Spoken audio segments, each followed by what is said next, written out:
Hello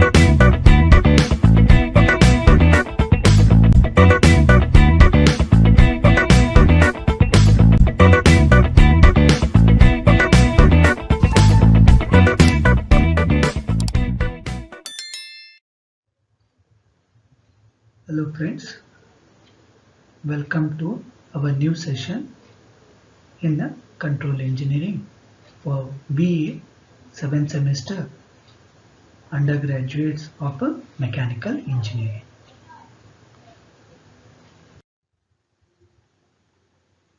In this session,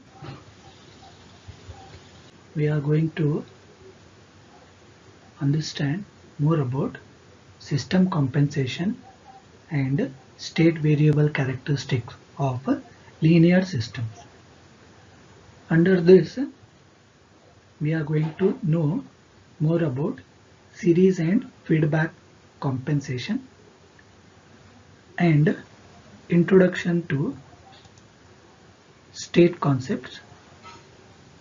Then later we'll be knowing about state equation of a linear continuous data system.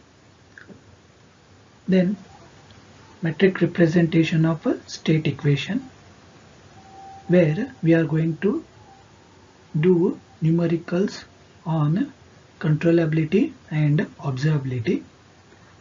That is, understanding what is controllability and observability, and using Kalman and Gilbert test, we are going to identifying whether the system is controllable and observable or not. System compensation. So, all the control systems are mainly designed to achieve some specific objectives, where we have already discussed in the introduction of our control system that the requirement of a good control system is it should be having less error and have high accuracy and better speed of response and good relative stability with a good damping which will not cause any overshoot. So these are the ideal requirements of a good control system.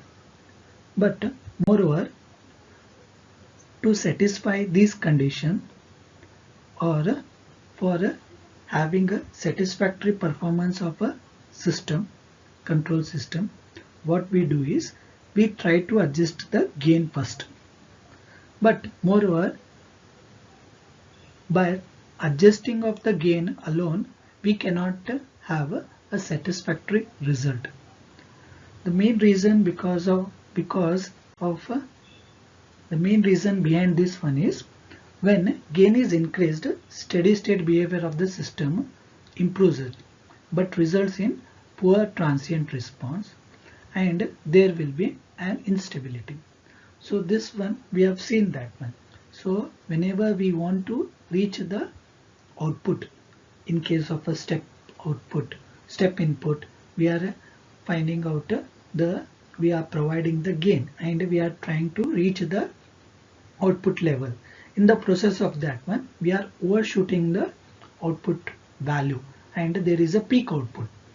But if the peak output, if the gain is more and if the peak output percentage is more, then it takes more time to settle or the response of that one will be unstable. Hence, in such cases, it is necessary to redesign the entire system. So we need to redesign the entire system. But in practical, if the system is to be redesigned so as to meet the required specification, it is necessary to alter the system by adding any external device to it. So in practical, if a system has to be redesigned, what may be necessary? We may need to add some external device to that one. So which becomes one of the additional tasks. Hence, such a redesign or alternation of a system using additional suitable device is called as a compensation of a control system. So we are trying to compensate the system by adding some additional device. Therefore, external device which is used to alter the behavior of the system so as to achieve the given specification. Moreover, the specifications of the systems are quite mandatorily fixed and we need to achieve that one. So for that one, whatever the device we are adding, those devices, externally devices which we are adding here to the system, we call them as a compensator.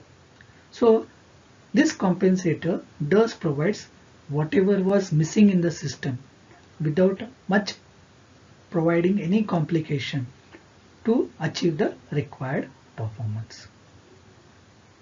Okay.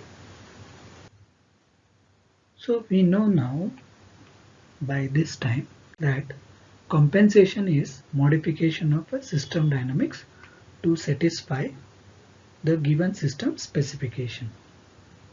Hence, there are different types of compensation. An external device or a compensator may be introduced in a system whenever as per the convenience and requirement of the designer.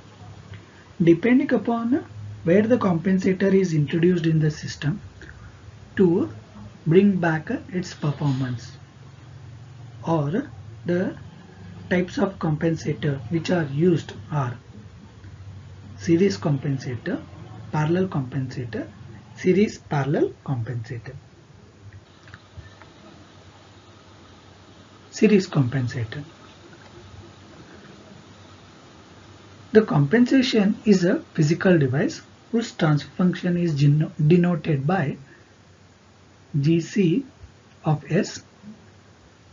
If the compensator is placed in series with the forward path transfer function of the plant, then the scheme is called a series compensator.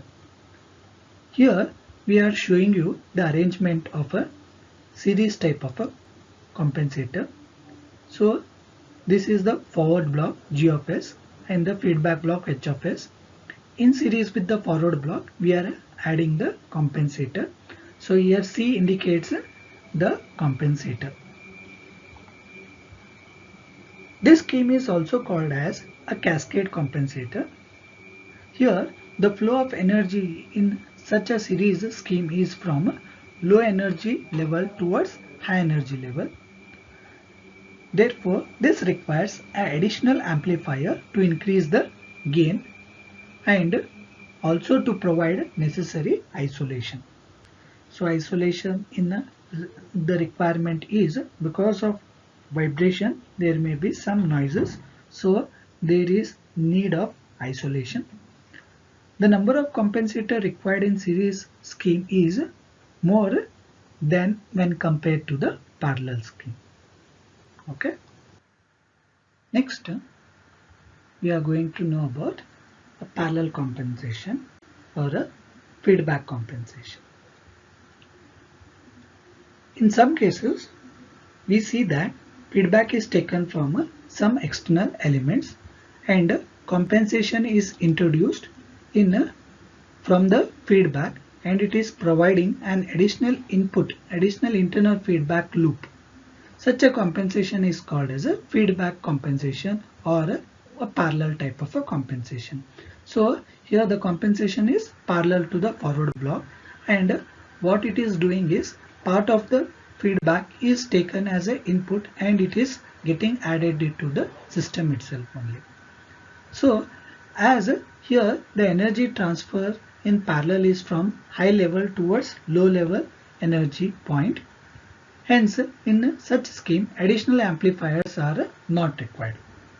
Thus, the number of components required are less when compared to the series type of a compensator. Okay. The conventional approach used to study the behavior of a linear time invariant control system, which was having a single input and a single output. And basically here we were using the time domain or a frequency domain methods. But in all these methods, the system were modeled using a transfer function approach, where the transfer function was all about the ratio of Laplace transform output to input, but it neglected the initial conditions. Hence, this cannot be used for time varying or for any non-linear type of a system, which are having multiple input and a multiple output type of a systems. So, here was a very much absolute necessary to use a method of analysis which overcomes most of these difficulties. Therefore, the modern method discussed in this chapter uses the concepts of total internal state of a system considering all the initial conditions. Hence, this technique which uses the concept of a state is called as a state variable analysis. So to tell you about state means, state is going to give about the past history. So here it will be giving additional information to the system about what it has occurred in the past. So it is called also as state space analysis. So while analyzing a multiple input multiple output system, we use this technique, that is state variable analysis, and mainly it is essentially a time domain approach, but it has number of advantages compared to the conventional method of analysis. Advantages. The basic or foremost advantage is that it can analyze time varying or time invariant and linear or non-linear with single and multiple input output system. Here one more advantage is it includes the initial conditions also, which is moreover possible. Disadvantages.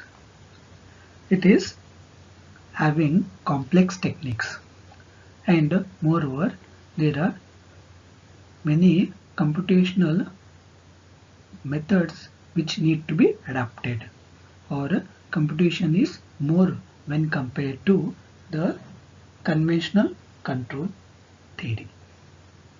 Okay.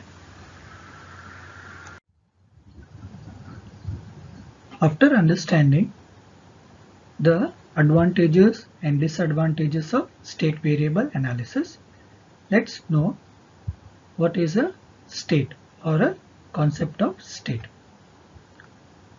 So a question comes into our mind, what is the meaning of a state? Suppose we are having a system, or we have been given a system where the inputs applied are up to t equal to 0 are known, and the system constants are also given in the beginning. Then what other information is needed for you to predict the output for all the time t greater than 0? This set of variables which determines the state of a system is called as a state. So the classical definition of state is that the initial conditions which describes the status of a system at t equal to t0. T0 means initial time. The state can be regarded as a compact and concise representation of past history of the system. Means it is going to give the information about the system's history. So the state of the system in brief separates the future from the past, so that the state contains all the information concerning the past history of the system, which is a necessarily required to determine the response of the system for any given type of input. Okay. Next,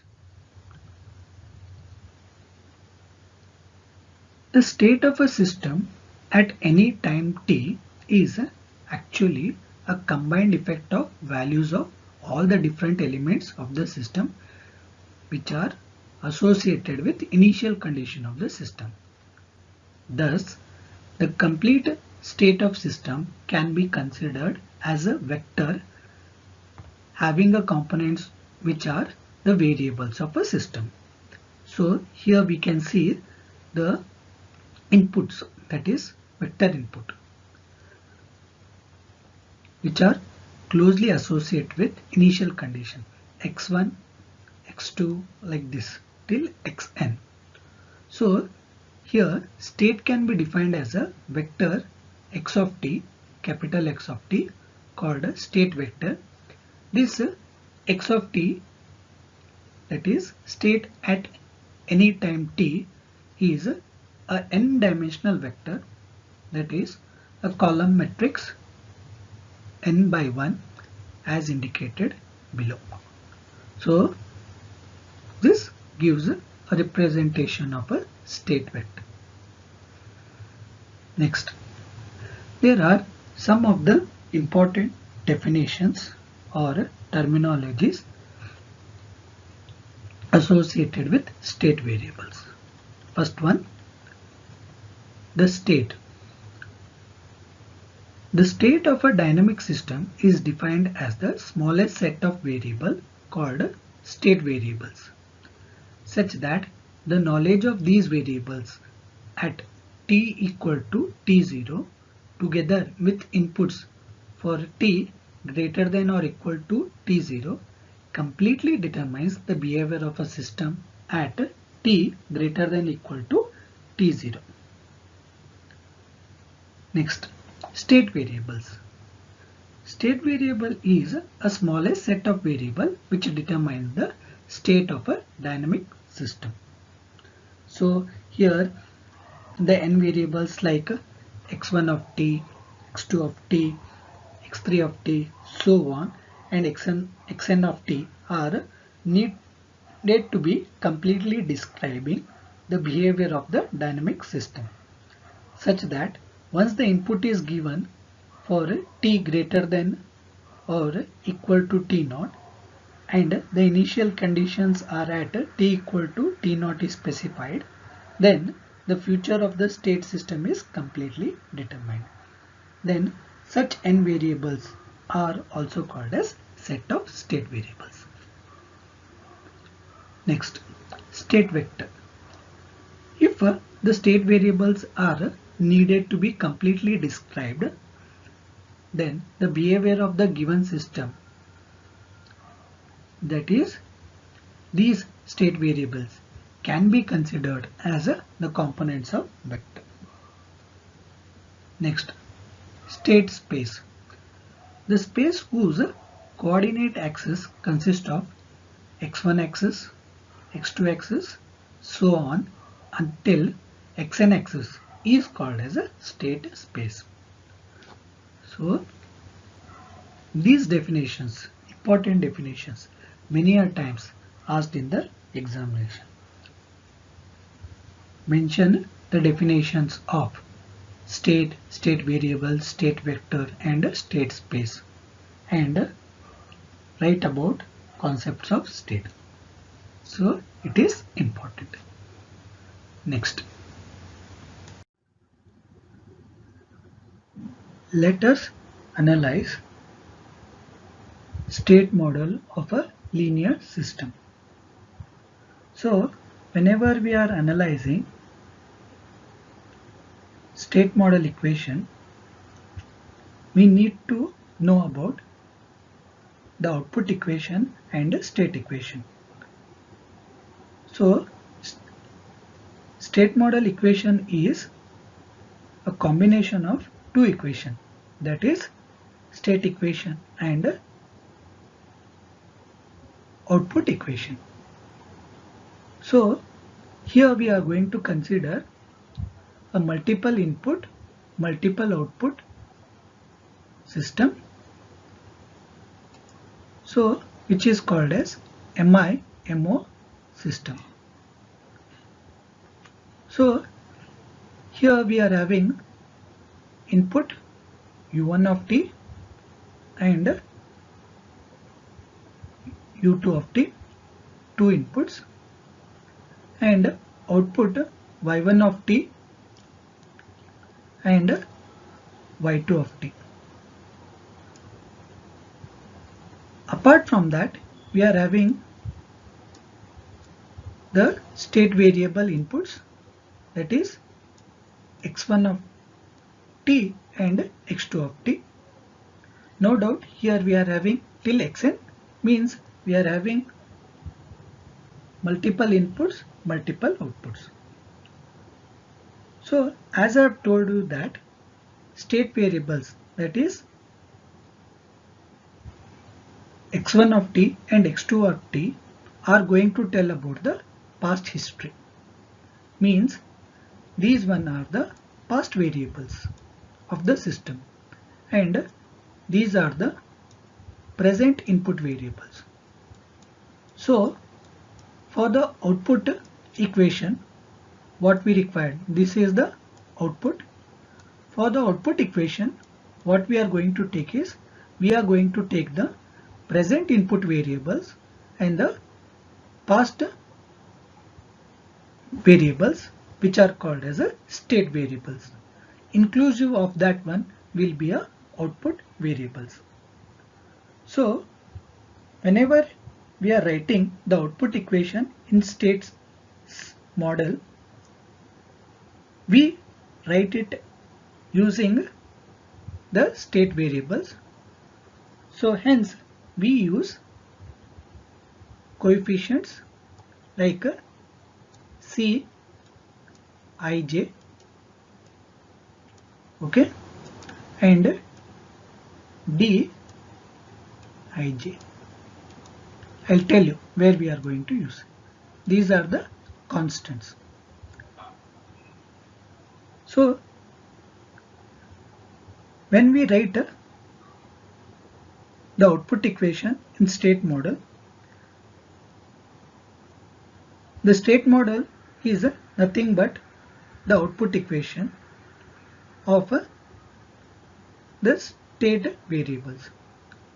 Let's take here first equation for the output equation, that is y1 of t. Here if we are writing with respect to output with respect to just state variables, then we write C11 x1 of t and C12 x2 of t. So by input of the past x1 of t state variable and x2 of t, we will be getting the y1 of t. Okay.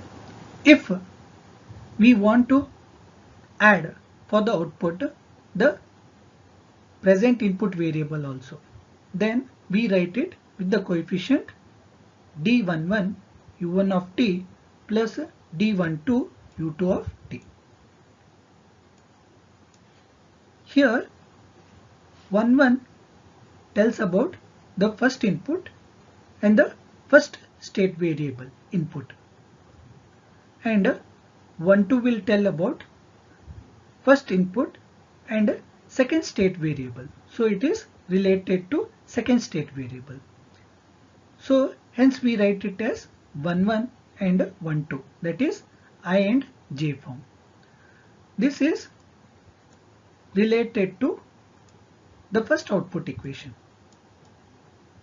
y1 of t.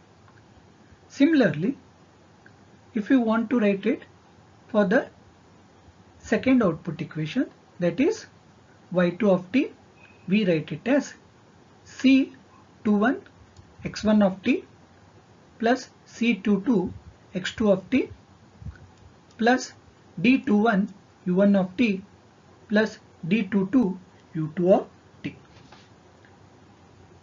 Here if you observe that we are having multiple inputs and multiple output, but here in our example we have taken two inputs and two outputs. The two outputs are y1 of t and y2 of t with the input variables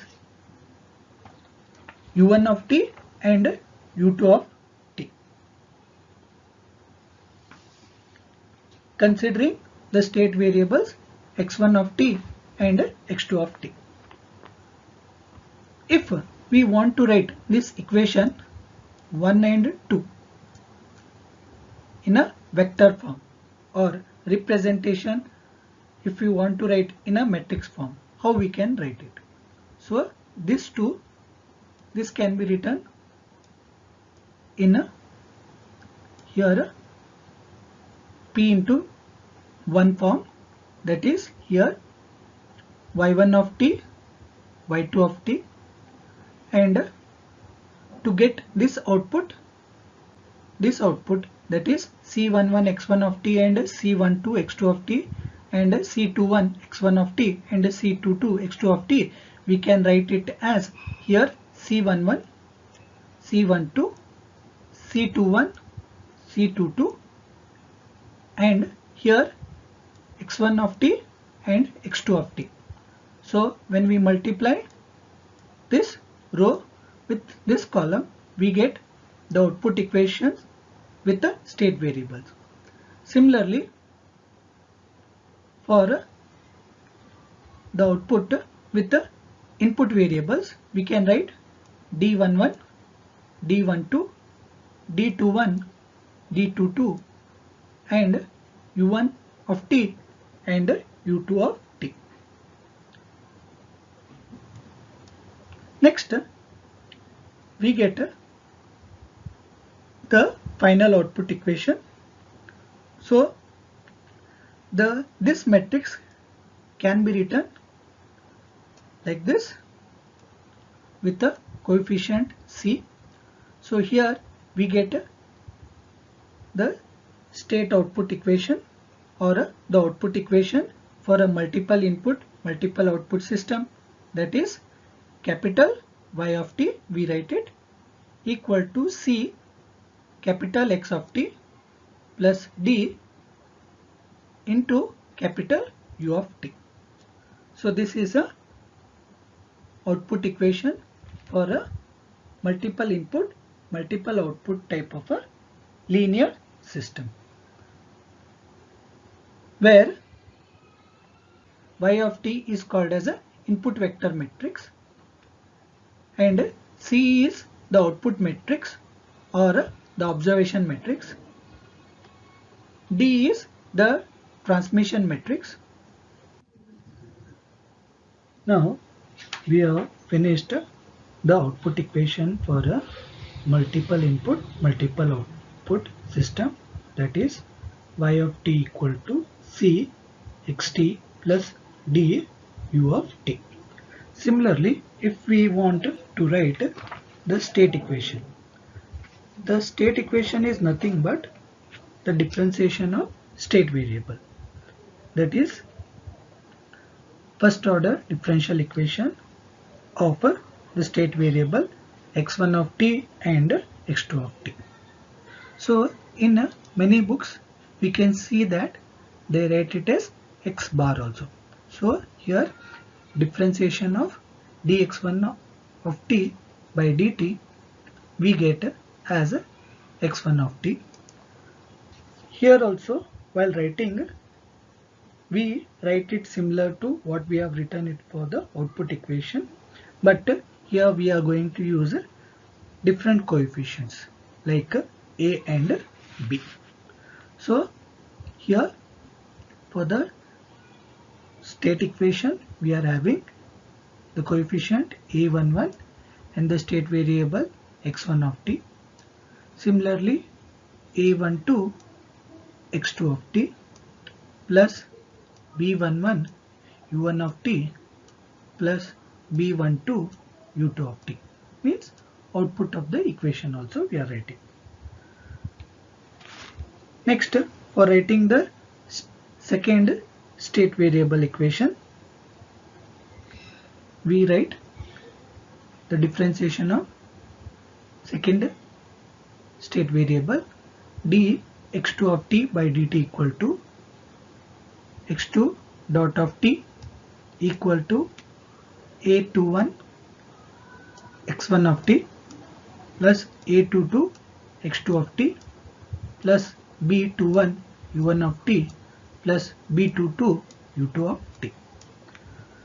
Next, if we want to write it in a matrix form, which we had done it for the output equation, so we can write it as x1 dot of t and x2 dot of t equal to a11 a12 a21 a22 and x1 of t x2 of t plus b11 b12 and b21 and b22 with multiplication u1 of t and u2 of t. So when we multiply this row with this column, we are going to get the first equation. When we multiply this second row and this column, we get the second equation with addition of these two matrices or multiplication of these two matrices. So the equation, state equation, can be further written as capital X dot of t equal to A into capital X of t plus B into capital U of t. So this is called as a state equation, where X of t, that is capital X of t, is a state vector matrix of order n into 1 and U of t is a input matrix of order n into 1 and A is a system matrix or evolution matrix and B a input matrix or a control matrix. Means by changing the values in the input matrix or a control matrix, we can alter the output of this system. So this is what we call it as a state variable analysis.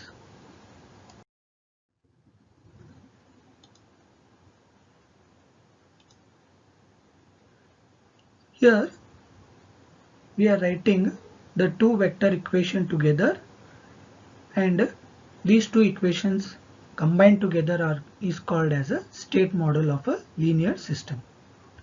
So x dot of t equal to a x of t plus b u of t is called as a state equation, which we have derived just now, and y of t equal to c x of t plus d u of t is called as a output equation. So both equation combined is called as a state model of a system.